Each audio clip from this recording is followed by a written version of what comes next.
Io facendo commedia ho imparato la verità nella recitazione. Facendo commedia ho imparato a fare il mio mestiere, forse di più che nei film anche diciamo più profondi, più drammatici, perché facendo commedia devi non dimenticare la credibilità, che è un po' il difetto che alcuni film, alcuni attori anche spesso tendono a cascare, no? Pensando di dover far ridere, perdi la credibilità, la verosimiglianza del personaggio. Quindi mi ha insegnato molto fare la commedia.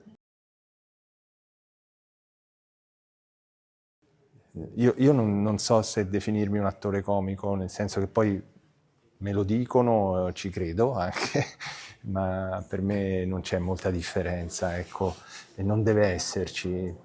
Io cerco sempre di andare a contrasto con quello che il personaggio propone, la sceneggiatura propone, un ruolo molto divertente, diventa ancora più divertente se ha una o più caratteristiche che vanno in contrappunto alla leggerezza e viceversa.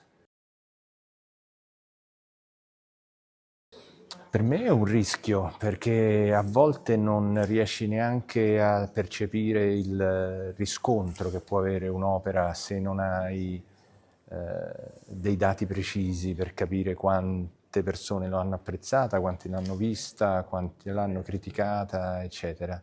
Questo eccesso di produzione tutta sulla stessa linea è il vero rischio che in questo momento stiamo